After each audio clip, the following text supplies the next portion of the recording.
ang Panginoon, dakilain ang kanyang ngalan.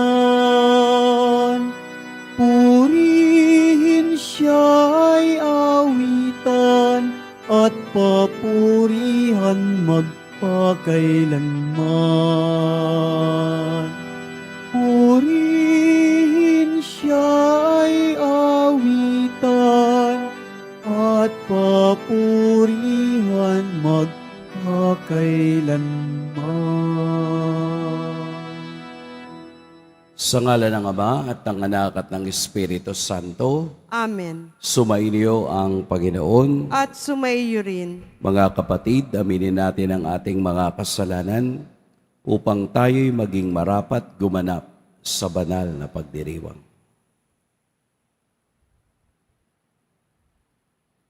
Tayo pong lahat, inaamin ko sa makapangyarihang Diyos At sa inyo, mga kapatid, na lubha akong nagkasala sa isip, sa salita, sa gawa, at sa aking pagkukulang. Kaya isinasamo ko sa mahal na Birheng Maria, sa lahat ng mga anghel at mga banal, at sa inyo, mga kapatid, na ako'y ipanalangin sa Panginoong ating Diyos.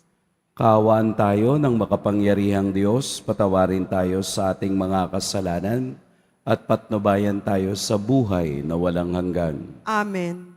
Panginoon, kaawaan mo kami. Panginoon, kaawaan mo kami. Kristo, kaawaan mo kami. Kristo, kaawaan mo kami. Panginoon, kaawaan mo kami. Panginoon, kaawaan mo kami. Manalangin tayo. Ama naming makapangyarihan, para mo ng awang ilayo sa amin araw-araw ang lahat ng mga sumasalungat sa amin at humahadlang upang ang aming buong katauhan ay magkaroon ng kalayaan para kusang sundin ang iyong kalooban sa pamamagitan ni Hesukristo kasama ng Espiritu Santo magpa sa walang hanggan. Amen. Magsiupo muna ang lahat. Pagbasa mula sa sulat ni Apostol San Pablo kay Tito. Pinakamamahal, paalalahanan mo silang pasakop sa mga pinuno at mga may kapangyarihan. Sundin ang mga ito at maging handa sa paggawa ng mabuti. Pagbawalan mo silang magsalita ng masama kanino man. Kailangan maging maunawain sila, mahinahon, at maibigin sa kapayapaan. Noong una, tayo'y nalihis ng landas dahil sa ating kamangmangan at katigasan ng ulo.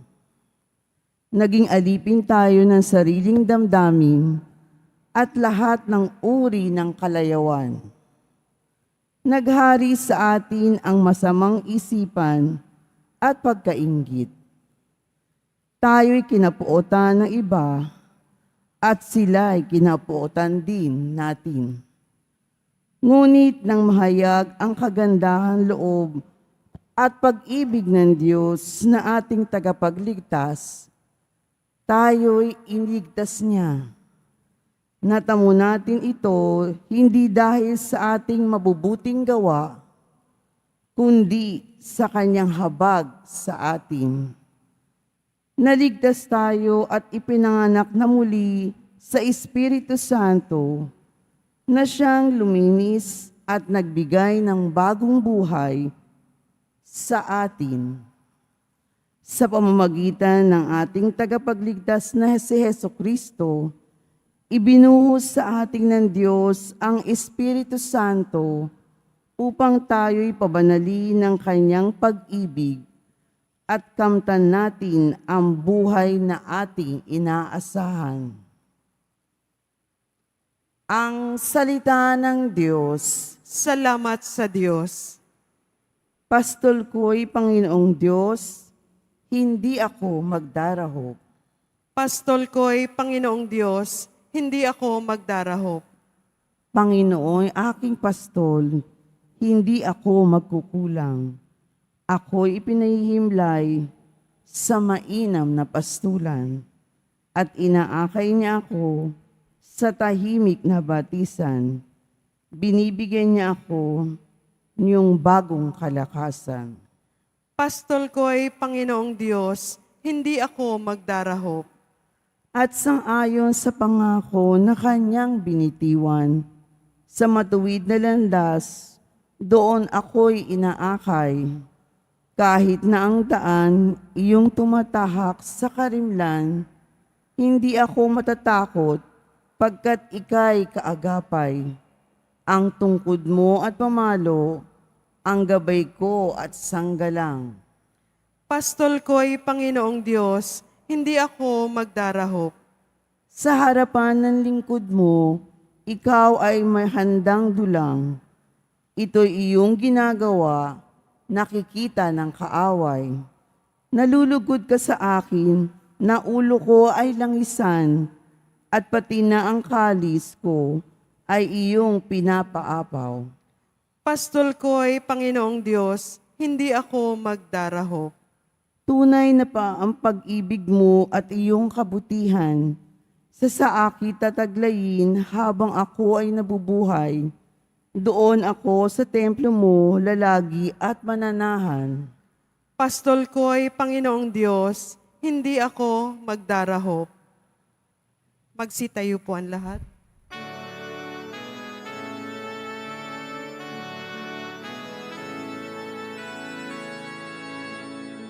Hallelujah,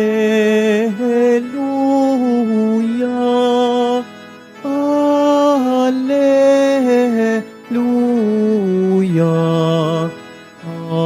Hallelujah,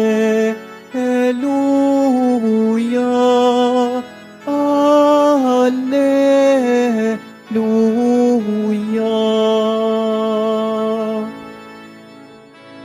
Ang Diyos Ama'y naghangad, lagi tayong pasalamat kaysa ng kaniyang anak. Hallelujah, Hallelujah,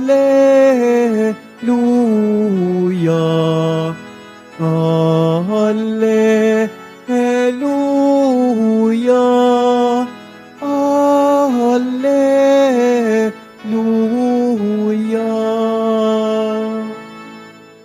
Sumainyo ang Panginoon. At sumaiyo rin. Ang mabuting balita ng Panginoon ayon kay San Lucas. Papuri sa iyo, Panginoon. Sa paglalakbay ni Jesus patungong Jerusalem, nagdaan siya sa hangganan ng Samaria at Galilea. Nang papasok na siya sa isang nayon, siya'y sinalubong ng 10 ketongin. Tumigil sila sa malayo-layo at humiyaw, Jesus, Panginoon, mahabag po kayo sa amin. Nang makita sila ay sinabi niya, humayo kayo at pakita sa mga saserdote. At samantalang sila'y naglalakad, gumaling sila. Nang mapuna ng isa na siya'y magaling na, nagbalik siyang sumisigaw ng pagpupuri sa Diyos. Nagpatira pa sa paanan ni Jesus at nagpasalamat. Ang taong ito'y Samaritano. Hindi ba 10 ang gumaling? Tanong ni Jesus. Nasaan ang 9? Wala bang nagbalik at nagpuri sa Diyos, kundi ang dayuhang ito? Sinabi sa kanya ni Jesus, tumindig ka't humayo sa iyong lakad. Pinagaling ka dahil sa iyong pananalig. Mga kapatid, ang mabuting balita ng Panginoon. Pinupuri ka namin, Panginoong Heso Kristo. Magsiupo muna ang lahat. Magandang umaga po sa lahat. Ang Ebanghelyo ay nagtuturo ng isang ugaling hindi natin dapat makalimutan. Ito ay ang gratitude. Yun bang utang na loob sa Diyos. Ang kwento ng 10 ketongin ay kwento rin nating lahat. Na kadalasan kapag nakatanggap tayo ng biyaya, minsan din ay nakakalimutan nating magpasalamat at bumalik sa Diyos. Siguro marami sa atin na mayroong karanasan na mga kamag-anak o mga kakilala na matagal nang walang koneksyon. Tapos isang araw, makaka-receive ka ng text. Ano yung unang laman ng text? Kumusta? Ano yung kasunod? Pautang. Pwede bang makautang? Yung bang naalala ka kapag mangungutang, pero hindi nakakaalalang mangumusta sa ibang araw. Nakatatakot yung mga ganitong tao. Yung bang sa umpisa mukhang concern, kasi nangumusta, ay salamat, nangumusta. Meron akong mapagsasabihan ng aking problema. Yun pala siya yung magbibigay ng problema sa iyo. At pag hindi mo napautang at napagbigyan, masama ka na ngayon. Ikaw na nga yung kinumusta. Ikaw pa yung masama yung loob. Karanasan natin yan. Sa ating ebanghelyo, ganun din ang nangyari. Yung 10 ito na malayo kay Jesus at kinuha lang nila ang atensyon ni Jesus sa pamamagitan ng pagsigaw. Bakit po malayo sila? Dahil ang mga may ketong noong unang panahon ay bawal makipag-associate sa mga normal na taong walang sakit. Sila ay kailangang malayo sa bayan. Kaya nga kung inyong napakinggan, sa isang nayon, hindi binanggit kung saang nayon. Ang sinabi lang, boundary ng Samaria at Galilea. Pero hindi sinabi yung nayon kung saan nagtatago ang mga ketongin. Kadalasan, sila po ay nasa kuweba. Dahil kasalanan ng isang malinis na makipag-ugnayan sa mga taong marurumi o isa na doon ang mga ketong. Ganun pa man, dahil sa pagsigaw nila, narinig ni Jesus ang kanilang kailangan. Nung sinabi niya na sige, pumunta kayo sa saserdote at kayo ay mag-report dahil batas ni Moses noong unang panahon na ang lahat ng gumagaling ay dapat magpakita sa saserdote o pari. Bakit? Para po sila ay makapag-alay sa templo at sila ngayon ay normal nang makapasok sa templo upang sumamba. Iyon ang dahilan kung bakit sinabi ni Jesus na magpakita kayo sa saserdote. At habang sila'y naglalakad, patungo nga doon sa saserdote, nakita ng isang lalaki na siya ay gumaling. Hindi na siya nakarating sa saserdote, bagkus bumalik siya kay Jesus, nagpatira pa, nagpuri at nagpasalamat dahil sa kagalingang kaniyang natanggap. Naghanap si Jesus, nasaan ang siyam? Hindi ba't 10 ang aking pinagaling? Naghahanap ba ang Diyos? Siguro, marahil, dahil maraming tao ang hindi tumatanaw sa biyayang ibinibigay ng Diyos. Parang kapag natanggap na yung biyaya, nakakalimutan na ang Diyos. At kapag meron na namang kailangan sa Diyos, muling mangungumusta, Lord, meron po akong kailangan, pero hindi kayang magpasalamat. Tinuturuan tayo ng Ebanghelyo ng sense of gratitude, na tayo ay dapat bilang tao ay mayroong bagay na ibinabalik sa Diyos dahil sa kaniyang kabutihang loob. Kailangan ba ng Diyos ang ating pagbabalik? Kailangan ba ng Diyos ang ating pagpapasalamat? Kung tutuusin, hindi. Dahil Diyos na yan eh. Ang kaniyang pagka-Diyos ay hindi makakabawas o makadaragdag sa anumang salitang ating binibitiwan. Tayo ang nangangailangan sa Diyos, kaya tayo ang dapat bumalik at lumapit sa Kanya. Sa kabila ng Kaniyang pagiging bukas loob sa lahat, kailangan nating matutuhan kung ano ang dapat na ibigay para sa Kanya. Ang unang salitang dapat lumabas sa ating bibig sa umaga at ang huling salita bago tayo matulog ay salamat po, O Diyos ko. Hindi yun mahirap banggitin. Kaya lang yung mga taong walang utang na loob, hindi naaalala ang maghapong biyaya ng Diyos sa Kanya. Kaya po ilapat natin sa ating ordinaryong buhay ang pagpapasalamat sa Diyos para hindi niya tayo hanapin at hindi tayo mapabilang sa siyam na Kaniyang pinagaling.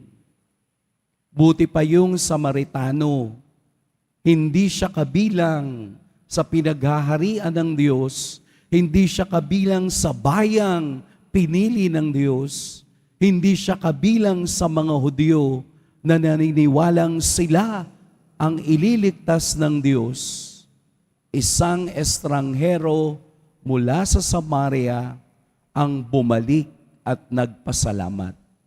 Nagiging estranghero tayo kapag tayo'y nakagagawa ng kasalanan laban sa Diyos. Kahapon ako po ay naglalakad, walking. Habang ako'y naglalakad, meron akong narinig. Chismis ko lang po ha. Sabi nung isa, tara, magpalipas tayo ng oras sa loob ng simbahan ng Quiapo. Total, matagal pa naman yung ating appointment. Kayo po, baka po kayo nagpapalipas lang ng oras ngayon. Di ba ang sakit pakinggan na ang Diyos pala pampalipas oras lang? Na ang Diyos pala ay secondary to the purpose why you are in Quiapo. Na ang Diyos pala ay pangalawa lang sa priority ng ibang tao na hindi nakikita na kahit hindi natin inaalala ang Diyos, patuloy siyang nagpapaulan ng biyaya sa atin ng sapat at hindi natin iyon nakikita. Katulad ng ginawa ng Samaritano, hindi siya pumunta doon sa pari. Pumunta siya kay Jesus. He prioritized Jesus by thanksgiving. Nagpasalamat. Nagpasalamat doon sa instant na biyayang ibinigay sa Kanya. Ganun po yung gawin natin. Let us prioritize Jesus. Let us prioritize God para mas maunawaan natin ang pagbibiyaya ng Diyos sa atin. Huwag natin gawing kasangkapan ng Diyos sa bagay na komportable sa atin. First and foremost, una at huli ang Diyos. Pagpalain tayo ng poong may kapal. Magsitayo na po ang lahat.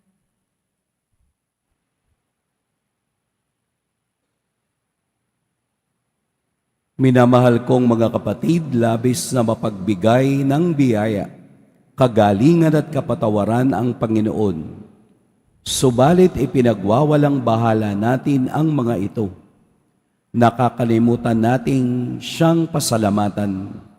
Dalhin natin ang ating mga panalangin sa Kanya sa diwa ng pasasalamat. Sa pasasalamat, tumatawag kami sa iyo, Panginoon. Sa pasasalamat, tumatawag kami sa iyo, Panginoon.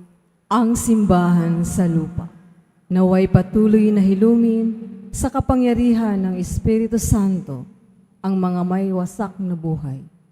Manalangin tayo. Sa Sa pasasalamat, tumatawag kami sa iyo, Panginoon. Atin nawang purihin at pasalamatan ng Diyos sa mga biyaya ng buhay, pananampalataya, kalusugan, kaligayahan, at alab ng pagmamahala ng pamilya, kaibigan at komunidad. Manalangin tayo. Sa pasasalamat, tumatawag kami sa iyo, Panginoon. Tayo naway laging magpasalamat sa lahat ng aspeto ng ating buhay para sa pag-ibig na ibinuhos sa atin ng Diyos noong ang kininya tayo bilang kanyang mga anak. Manalangin tayo. Sa pasasalamat, tumatawag kami sa iyo, Panginoon. Ang mga may sakit at mga nabibigatan sa buhay, naway makita ang katangi-tanging pag-ibig at kalinga ng Diyos sa pamamagitan ng pagmamalasakit ng kanilang mga kapamilya. Manalangin tayo. Sa pasasalamat, tumatawag kami sa iyo, Panginoon. Ang mga yumao, naway mapabilang sa mga banal sa pagsamba sa Diyos sa langit. Manalangin tayo. Sa pasasalamat, tumatawag kami sa iyo, Panginoon. Ama naming Diyos, pinasasalamatan ka namin para sa aming mga buhay at sa bagong buhay na iyong ipinagkaloob sa amin sa pamamagitan ni Kristong aming Panginoon. Amen. Magsiupo muna ang lahat.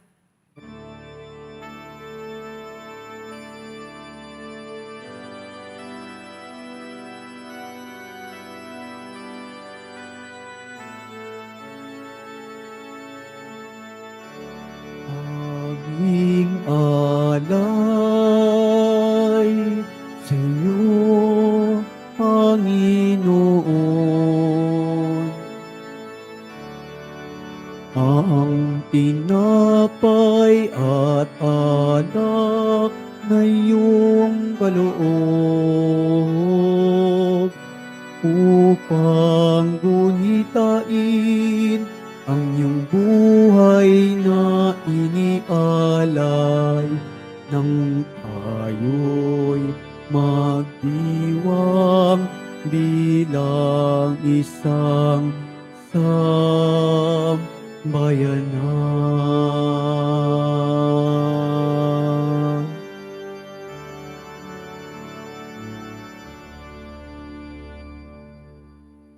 Magsitayo na po ang lahat.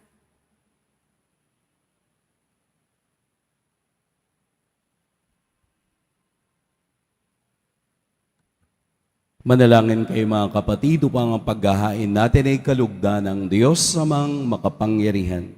Tanggapin nawa ng Panginoon itong paghahain sa iyong mga kamay, sa kapurihan niya at karangalan, sa ating kapakinabangan at sa buong sambayanan niyang banal. Ama naming lumikha, kalugdan mo ang paghahain ng mga natitipon dito upang ang aming ginaganap na pag-aalay ng sarili ng anak mo ay aming pakinabangan sa kaniyang pamamagitan kasama ng Espiritu Santo magpa sa walang hanggan.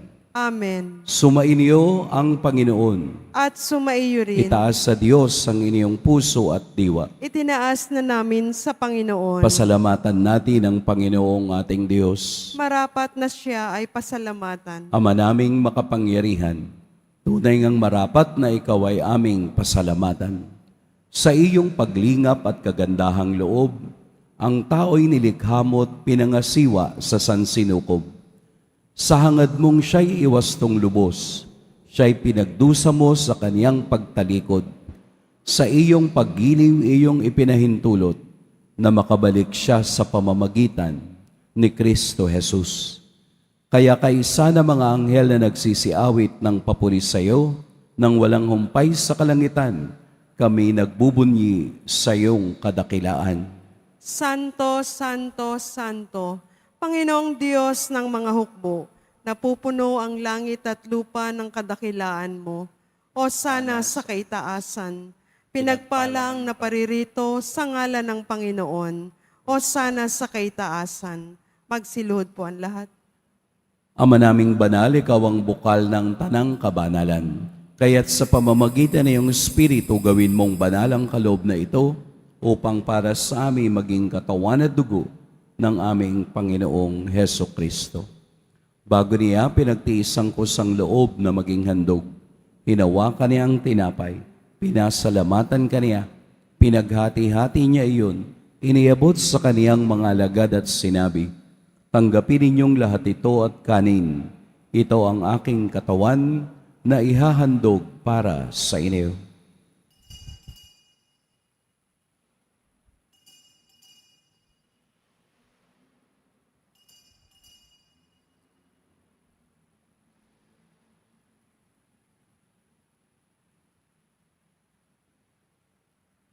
Gayun din naman, nung matapos ang hapunan, hinawakan niya ang kalis, muli kaniyang pinasalamatan, inabot niya ang kalis sa kaniyang mga alagad at sinabi, tanggapin ninyong lahat ito at inumin, ito ang kalis ng aking dugo, ng bago at walang hanggang tipan, ang aking dugo na ibubuhos para sa inyo at para sa lahat, sa kapagpapatawad ng mga kasalanan. Gawin ninyo ito sa pag-alala sa akin.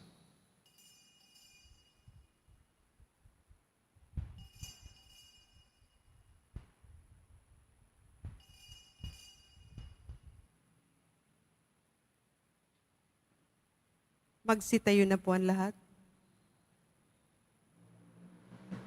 Ipagbunyi natin ang misteryo ng pananampalataya. Si Kristo'y namatay, si Kristo'y nabuhay, si Kristo'y babalik sa wakas ng panahon. Ama, ginagawa namin ngayon ang pag-alala sa pagkamatay at muling pagkabuhay ng iyong anak. Kaya't iniaalay namin sa iyo ang tinapay na nagbibigay buhay at ang kalis na nagkakaloob ng kaligtasan. Kami nagpapasalamat dahil kami iyong minarapat na tumayo sa harap mo para maglingkod sa iyo. Isinasamo namin kaming magsasalo-salo sa katawan at dugo ni Kristo ay mabuklod sa pagkakaisa sa pamamagitan ng Espiritu Santo. Ama, lingapin mo ang iyong simbahang laganap sa buong daigdig. Puspusin mo kami sa pag-ibig kay San Francisco na aming Papa at ni Jose na aming Obispo at ng Tanang Kaparian. Alalahanin mo rin ang mga kapatid naming nahimlay nang may pag-asang sila'y muling mabubuhay, gayon din ang lahat ng mga pumanaw. Kaawaan mo sila at patuloyin sa iyong kaliwanagan. Kaawaan mo at pagintapating kaming lahat na makasalo sa iyong buhay na walang wakas. Kaisa ng mahal na Birheng Maria na ina ng Diyos, ng kabiyak ng puso niyang si San Jose, kaisa ng mga apostol ni San Juan Bautista, at ng lahat ng mga banal na namuhay dito sa daigdig ng kalugod-lugod sa iyo, maipagdiwang nawa namin ang pagpupuri sa ikararangal mo sa pamamagitan ng iyong anak na aming Panginoong Heso Kristo. Sa pamamagitan ni Kristo, kasama niya at sa Kanya, ang lahat ng parangal at papuri sa iyo, Diyos, Amang makapangyarihan, kasama ng Espiritu Santo, magpa sa walang hanggan. Amen.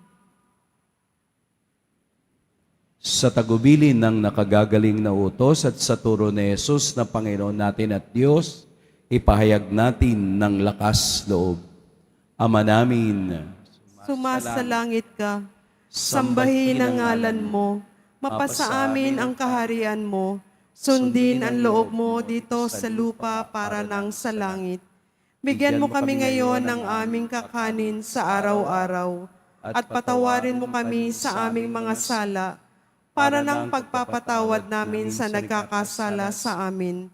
At huwag mo kaming ipahintulot sa tukso, at iadya mo kami sa lahat ng masama. hinihiling namin kami iadya sa lahat ng masama. Pagkalooban ng kapayapaan araw-araw, iligtas sa kasalanan at ilayo sa lahat ng kapahamakan. Samantalang aming pinananabikan ang dakilang araw ng pagpapahayag ng tagapagligtas naming si Heso Kristo. Sapagkat iyo ang kaharian, at ang kapangyarihan, at ang kapurihan, magpakailanman. Amen. Panginoong Heso Kristo, sinabi mo sa iyong mga apostol, kapayapaan ang iniiwan ko sa inyo, ang aking kapayapaan ang ibinibigay ko sa inyo. Tunghayan mo ang aming pananampalataya at huwag ang aming pagkakasala. Pagkalooban mo kami ng kapayapaan at pagkakaisa ayon sa iyong kalooban, kasama ng Espiritu Santo, magpa sa walang hanggan. Amen. Ang kapayapaan ng Panginoon naway laging sumainiyong lahat. At sumaiyo rin. Magbigayan kayo ng kapayapaan sa isa't isa. Kordero ng Diyos na nag-aalis ng mga kasalanan ng sanlibutan, maawa ka sa amin. Kordero ng Diyos na nag-aalis ng mga kasalanan ng sanlibutan, maawa ka sa amin. Kordero ng Diyos na nag-aalis ng mga kasalanan ng sanlibutan, ipagkaloob mo sa amin ang kapayapaan. Magsiluhod po ang lahat. Ito ang kordero ng Diyos, ito ang nag-aalis ng kasalanan ng sanlibutan. Mapapalad ang inaanyayahan sa kaniyang piging. Panginoon, hindi ako karapat-dapat na magpatuloy sa iyo, ngunit sa isang salita mo lamang ay gagaling na ako.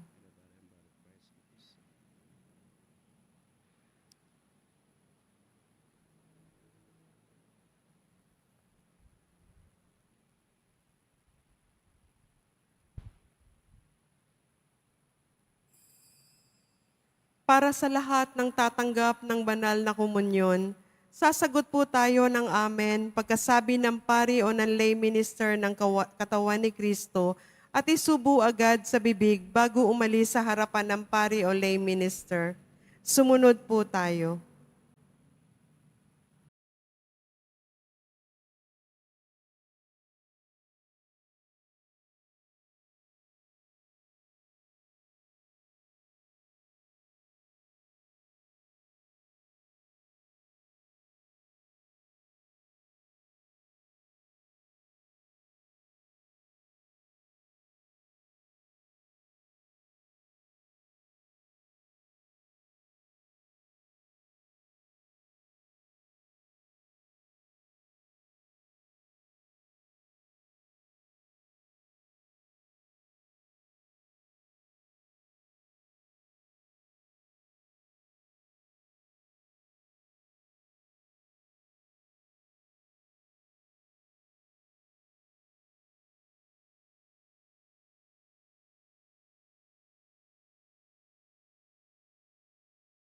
Manalangin tayo.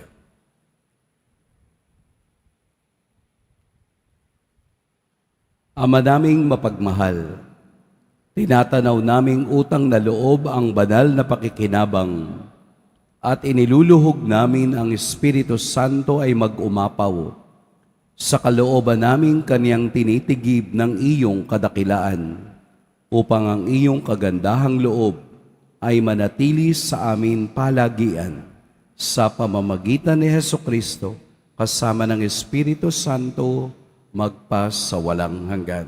Amen. Mga kapatid, ating ipagdasal ang ating mga minamahal na yumao at ang lahat ng mga kaluluwa sa purgatorio. Panginoon naming Diyos, Ama namin, Ikaw po ang dahilan ng aming pagsilang. Sa iyo galing ang aming hiram na buhay.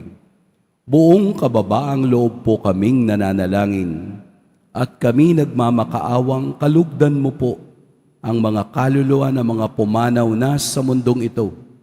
Sila naway magkamit ng buhay sa iyong piling.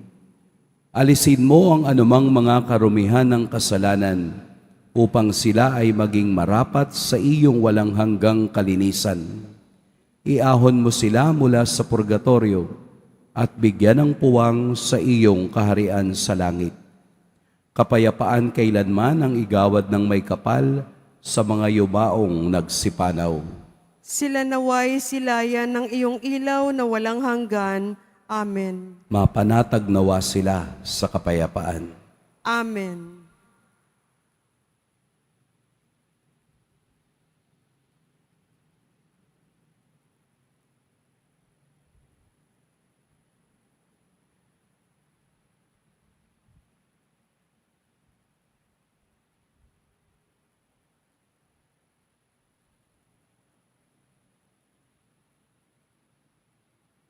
Sumainyo ang Panginoon. At sumaiyo rin. Yumuko kayo para sa pagbabasbas.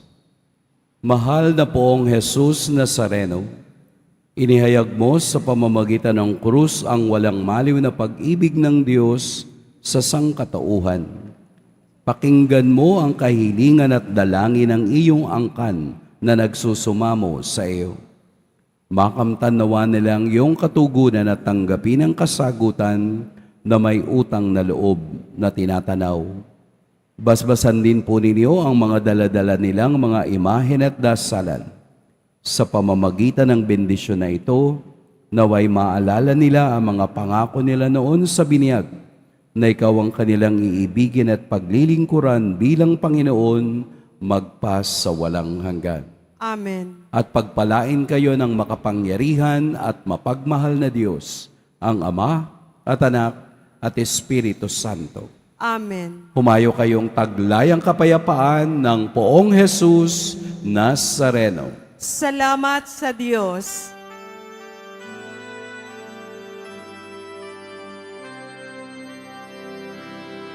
Nuestro Padre Jesus Nazareno, sinasamba ka namin, pinipinto ka namin, aral mo ang aming buhay at kaligtasan.